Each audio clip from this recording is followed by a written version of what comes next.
Hi, I'm Byron Tyler. Welcome to this edition of Mid-South Viewpoint on location at Coffee Central in Southaven. Looking forward to visiting with some guests here. We're doing a series of shows. We came down here and set up the microphones. You have a little nice cozy corner here, drinking some delicious coffee, and we'll be talking with the owner of the Coffee Central on a program coming up, so you be sure and stay tuned so you can hear that.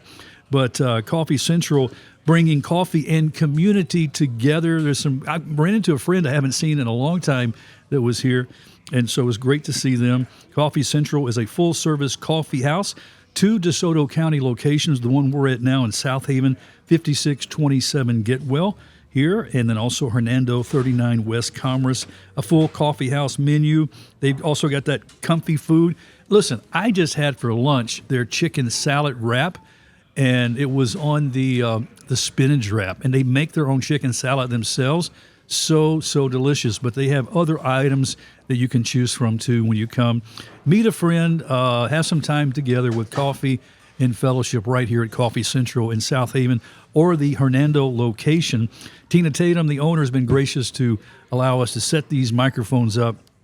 And we've been meeting some great folks here in DeSoto County. Right now, I want to introduce you to the executive director of the ARC Northwest Mississippi, Rebecca Treadway. Rebecca, hi. First of all, Merry Christmas and welcome to the show. Merry Christmas. Thank you so much for having me. Boy, I'm looking forward to talking about the ARC Northwest Mississippi, a nonprofit that serves the disability community in Northwest Mississippi, offering programs of education connection to achieve the best life possible. You must love your job. Oh, yeah, definitely. Yeah. Every day I feel like I'm just walking in a dream. I get to do exactly what I want. Our organization just got a brand new building, and I say that I feel like I'm Barbie walking into the dream house every day. Oh, I love that. Yep. Well, tell us something about you. What about some of your backstory? Where did you grow up, and what was family life like for you? Oh, gosh. I grew up south of Buffalo, New York, really close to where Buffalo, Pennsylvania, and Ohio intersect. Yeah. And so I came from a very, very small town. And when I graduated from college, I had a degree in teaching. And I really wanted to go someplace where I could work with a new group of people. I just honestly, I knew if I was ever going to teach in the inner city that I was going to do it right out of college when I was really young. Yeah. And so I came here to Memphis and I taught music, Orff music in the Memphis City schools. And then I met my husband, and I eventually kind of drifted over here to DeSoto County. And I had a son that has autism. So I realized that every moment that I should have been becoming a better music teacher by going to clinics and classes and conferences, I wasn't. I was running programs for people with disabilities. Wow. So I grabbed a whole group of other parents together that were like-minded, and with the help of them, we chartered this chapter of the ARC Northwest Mississippi, and I quit my job and started to do this full-time. Well, as you say, a chapter here, because the ARC is across the United States, I understand. I'm looking at the website. So are you guys funded through the national organization, or do you have to raise your own support? Yeah, we do have to. We're completely autonomous. So the national organization, we do pay dues to them. So we use their logo, and they'll help us if we need something. And then there's a state chapter out of Jackson that we have very close ties to.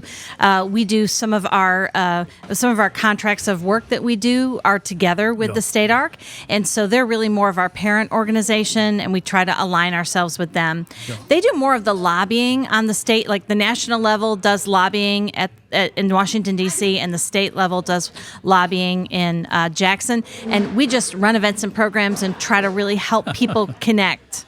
Rebecca, what's the biggest misunderstanding about the disability community? Well, it's that they are different than you, because they're not. They're just the same. They want all of the same things that you want. They want to be friends. They want to be productive.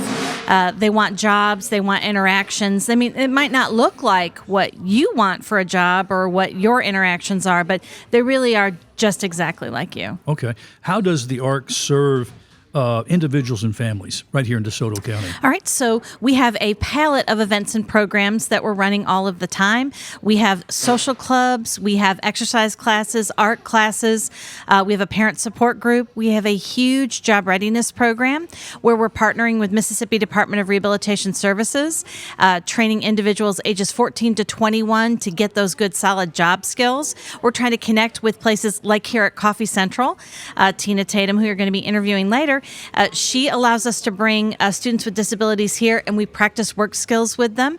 She's hired people with disabilities, and so those are the kind of programs that we thrive in, and we're trying to encourage more people to understand individuals with disabilities and make them more a part of their daily life. So what are some of the unique challenges that you face as an organization? Well, funding. Yeah, Funding that's is always as a nonprofit, right? Yes, Yeah. is always difficult because, our heart is huge and we want to do so many things, but, you can only do as much as, you can manage, that you have staff to be able to organize. And so funding is a big problem. Also, communication with people, like being able to really clearly explain this is exactly what we're trying to do and be able to get people to slow down and listen. Our world is so fast that when you're talking with other people, either parents, with a child with a disability or businesses that we're trying to get into, it's just difficult to get people to slow down and really listen and think about what we're saying.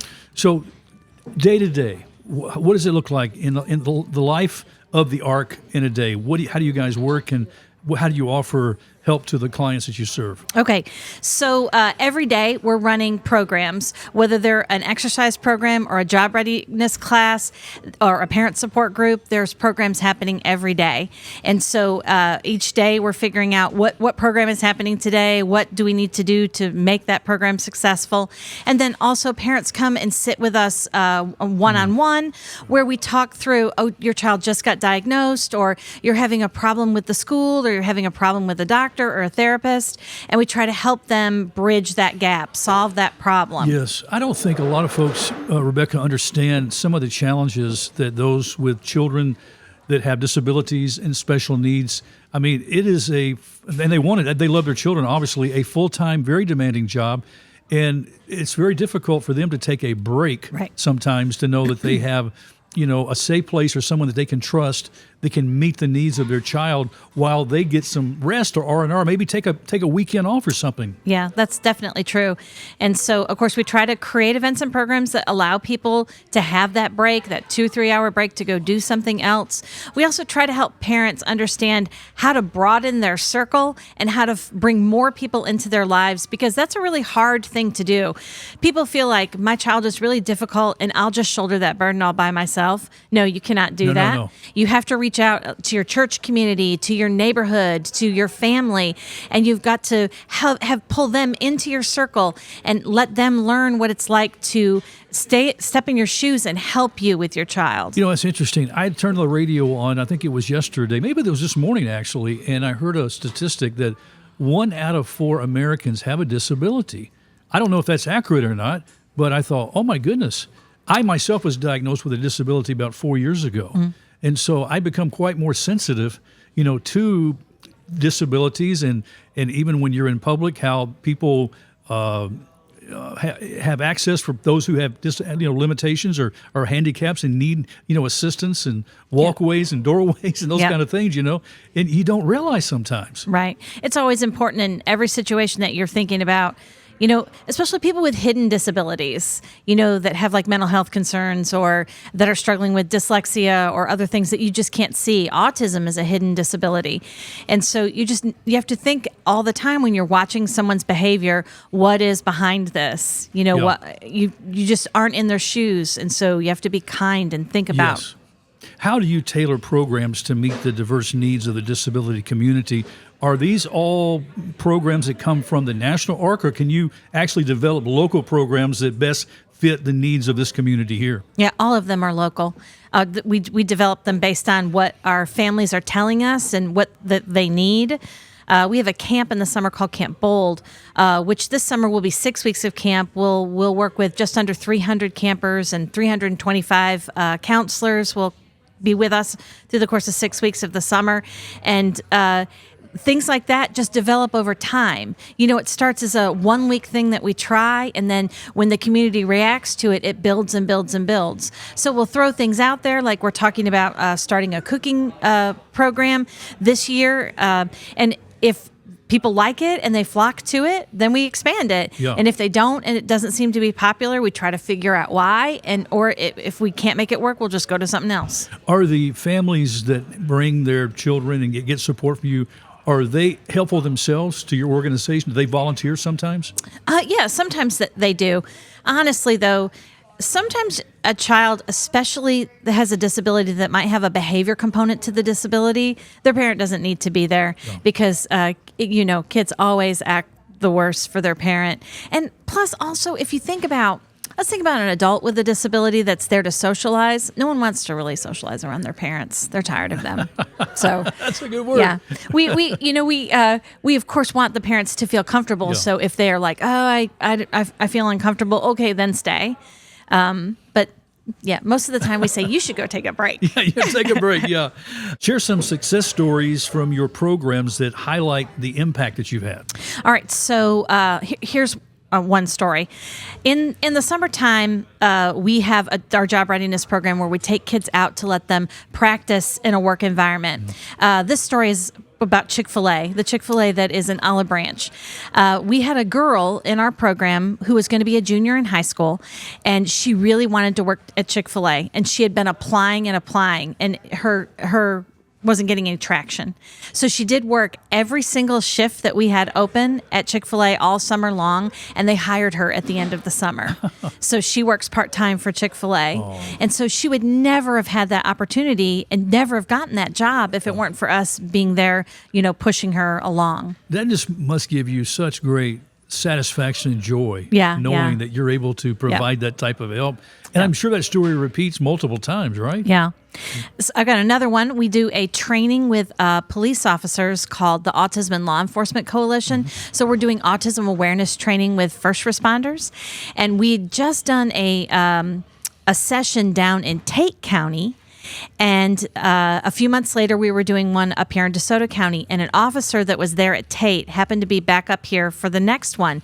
And he told us that a component of what we taught him saved a child's life because the child had eloped, had run away. Yeah. And we teach people that when they run, they're going to run to a body of water. And as soon as they announced it, he went to the closest body of water to where the child was last seen, and he found the child. Oh, my, Rebecca. And saved the child's life. Oh, that is beautiful. I know. Wow, what a great story. So how does the ARC involve families and individuals with disabilities in the decision-making process when they're in these programs?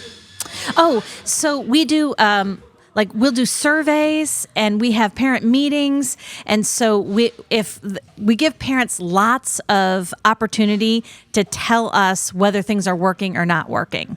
And so especially when we see a program maybe isn't flourishing the way that we want it to, then we'll send out surveys to try to engage parents to tell us, what are we doing wrong here? Is it at the wrong time? Are we going down the wrong way? Yeah. What would you like to see instead? You mentioned a moment ago about advocacy.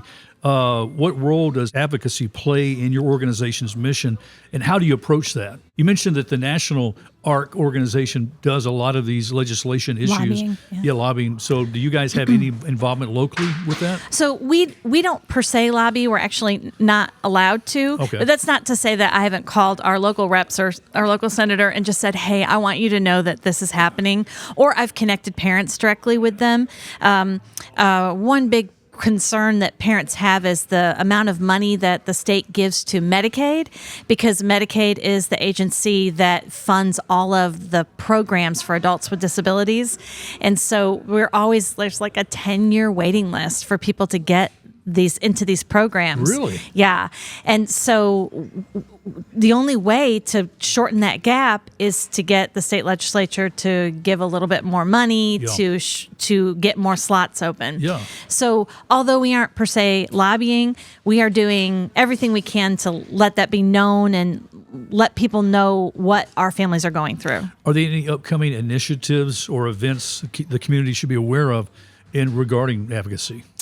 Well, I think I don't think there are any events that I can think of coming Yeah. up, but I do. If you have an advocacy issue, if you feel like your needs are not being met or there's a problem, of course, contact us. And just on the way here, I was talking to a parent on the phone, telling them how to connect with Social Security because they were having a problem between Medicare and Medicaid, Right. and we're solving that in the car on the way here. Oh, yeah. So you do a lot of that. oh yes, Yeah. yes. So what about the primary funding sources for the ARC, Northwest Mississippi? What are they? All right. So we do some partnership with Mississippi Department of Rehabilitation Services that helps us with our funding. And then in addition to that, it's all private. So businesses, like in the summertime, our summer camp costs over $50,000 to run. And so we'll do sponsorship campaigns asking businesses to hop on with us and help us support that program. And they do. And so we Nice. just keep getting out there and saying, hey, this is our mission. This is what we're trying to do. Please help us. So you mentioned this camp that you do in the summertime. Is that here in DeSoto County, or do you go somewhere else for that camp? It's in DeSoto County. It is a day camp. It really is a camp for kids that can't go to a traditional camp. So each week of camp is a different age group of students. And so like our adult week is 50 campers. Our high school week is 50 campers. And when we get down to the littles, we do smaller groups. So basically, they just come in for the day and then go home and come back Yes. the next day. Yes. And it's for a week-long camp? It is for a week-long camp. Okay. It's super fun. How can community members support the ARC in achieving your goals, whether through volunteering or donations? I know it's an important part, too. Right. So if you get on our website, there is a drop down for volunteering. And you can, if you're a student, you can just go right into the main menu and just click where you want to volunteer on our programs. If you're an adult, we ask you to fill out like a little Google form, and then we check you out. We'll give you a call and make sure that you're the person that we would like to come and volunteer. Yeah. And then we will let you into the main menu, and you can just start choosing where you want to volunteer. So nice. So what about some strategic priorities that you might have for the next few years, say? As far as programming? Okay, so we just moved into this great big new building. And where's it located It's at? on Elmore Road, 6545 Elmore Road. Before we moved into the building, our office was right behind Coffee Central. It was like 1,000 square feet that we all crammed into. And so we just moved into this building that's 6,280 square feet. It's like a hassle to walk from the front to the back. It's so exciting. I love it. Yeah. So priorities for us are utilizing that space, figuring out the best way to meet the needs of our community. We're talking about starting a clothes closet and a food pantry for our families. We get a lot of families that come in and say, I need food for the rest of the week. And we end up shoveling them off to the food pantries. Well, if we could have a backlog of food at our place, then we can just go ahead and meet their need right there. Yeah. So that's a priority that we're doing. Our building has a huge side yard, and we're talking about doing some things in the yard, like a garden. Oh, that's and great, yeah. maybe a playground area. So we're thinking through how we would utilize that space correctly. And then I said that we're going to start a cooking program, a gardening program. So that's kind of where our trajectory is going. How do you envision the role of the ARC evolving as the needs of the disability community change? And how often do you see those needs changing? All the time. So I feel like we have this group since we've been going for about 10 years. And so we have this group of people that we started with that now that they're adults. And as they struggle with trying to find their place in the community, like I can't find a job, or I don't have great social connection, I just need more help. And so I think the longer we get to know these people, the more invested we are in trying to figure out what next steps are. Because all of us, I'm a special needs parent, and we all have to face the fact that we're not going to live forever, and that there has to be a plan for after we die.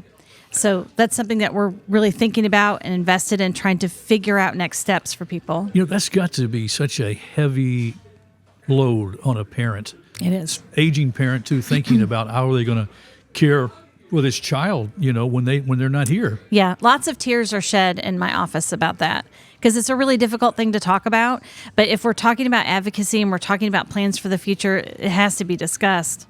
Rebecca, I've got to ask you, how is the church responding to the needs of the disability community? I think it's really great that you asked that. Before we moved into this building, every single program that we ran was in a church. And so we partnered with like 8 local churches that were with us all of the time. And of those 8 churches, about 4 of them have specific special needs ministries, and many more are trying to step up and step on board and, trying to do a better job of serving people with disabilities.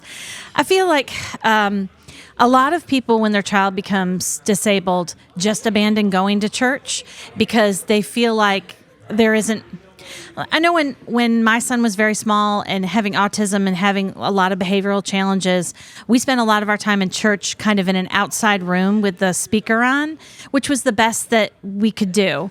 And it's if you don't really want to be there, it's easier just to stay at home. And maybe I'm going to watch something on TV, whether you do or don't. Right. It's really hard. And I think churches are starting to understand that, and they're starting to make spaces that are better suiting the needs of individuals with disabilities. Yes. So if your child can't really go to the children's church because behaviorally they're not able to. Right. So there's another space where they can go and sit and maybe be with one family member while the other family members sit in church. Yeah. I mean, it's an evolving problem. It's not solved, but I mean, I feel like churches are trying. Moving in the right direction, yes. you think. Yeah. I've heard of some churches actually have staff members that are, maybe if they have a special needs ministry in their church, they actually have a pastor or a leader in that particular group. Not all churches do that, obviously, but I have heard of some churches doing that. Yeah, we have like 4 of them here in our community. So, what do you find most rewarding about your role as the executive director? I just think making the difference every day. Like, not many people get to go to work and know that they truly change someone's life pretty much every day. And so that's really rewarding. Yeah. Can you share with us a particular moment or experience in your career that significantly shaped your perspective on disability services? I mean, I think it just has to be about my own son, because I got into this because there was just nothing there for my own child. And so building these programs, doing things like this, we're trying to get him into a place where he was going to be successful in the community. And so every time that something happens where a parent calls me and says, there's just nothing, I have no options at all. Yeah. So those are shaping moments where you're trying to solve a problem with how can this family solve this problem, and we can get them connected to something. Yeah. Oh, that's so beautiful, Rebecca. And I've got to think too, you having a special needs child, when someone comes in and they feel hopeless, helpless, and for the first time, and when how does that impact that connection with them when they discover that you have a special need child? No, it's really helpful because, like most things that people say, I have been there, and so the majority of our staff are parents of special needs children too, and so everybody can just say, yes, I did that too. Here's some ways that I tried to solve it. Here's some ways that my staff member Tanisha tried to solve it with her child. It just is like a whole family approach of let's just try everything that we can think about, because no one child with a disability is like any other child, and so you've got to just keep trying different things. So you mentioned this brand new facility, all the 6,000 square foot facility you have, which is awesome. So let's talk to some parents listening right now that they have never engaged. They live in DeSoto County or close by, and they've never engaged the ARC before. What are some of the first steps? What do you encourage them to do? I would say you should call the office, or you should just come up and stop by and see us. We can give you a tour of the building. We can sit down and talk with you. We can just see where you are, and then we'll help you figure out what programs are best for your child to connect with. Okay. Any special classes or programs starting in the first of the year that we need to know about? Well, I think that our calendar, of the social programs, we take like a little second off at the end of December, and then we're hopping right back in. So every Friday night there's an event, depending on what your age is. There are events every single Saturday.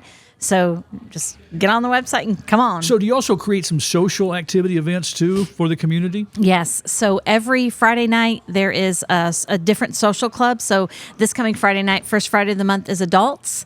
And so we do an adult social club where we call it Supper Club. And everybody brings their favorite fast food meal. And so everybody eats, and then we break up and play games, watch movies, do fun things together. Some of the kids play video games. Yeah.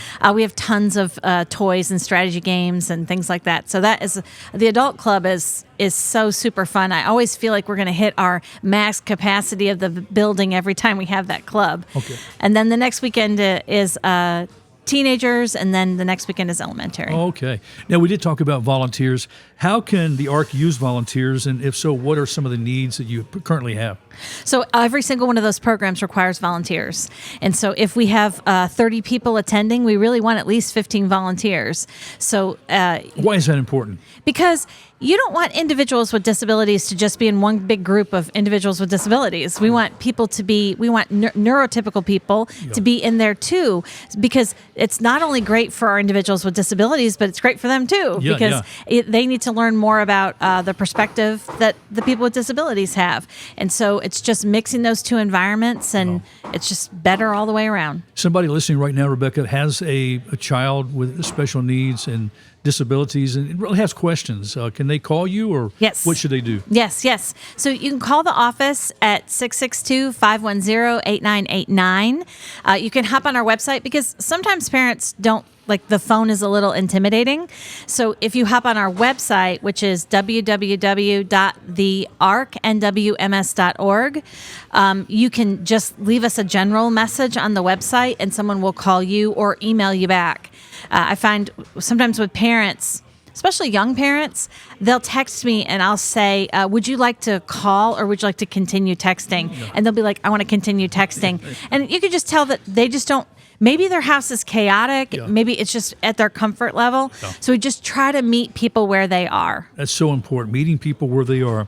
Rebecca Treadway, Executive Director and Family Advocate at the ARC Northwest Mississippi. Again, this nonprofit serving the disability community here in Northwest Mississippi. We're coming to you from Coffee Central in Southaven. It's an incredible place to be, bringing coffee and community together. And so we hope you'll stop by. Rebecca, Merry Christmas. Thank you so much for sharing about the ARC. Thank you. Looking forward to this. We have a mutual friend here, Becky Gallagher, who works in my office. Yes. And we've been talking about getting together. So this was a perfect opportunity. I'm excited to finally meet you. And I hope we can do some programs in the future, too, to keep this in front of our Bot Radio Network listeners. Wonderful. Thank you so much. Thank you so much. Merry Christmas. Merry Christmas. Merry Christmas. Well, friends, that's all the time we have on this edition of Mid-South Viewpoint. Again, we're coming to you from Coffee Central at 5627 Get Well here in Southaven. Hope you'll come by and enjoy a delicious cup of coffee, a latte, some of those specialty drinks during the holiday season. It's a great place here at Coffee Central. I'm Byron Tyler. We'll talk to you next time. Thanks for listening. Bye-bye.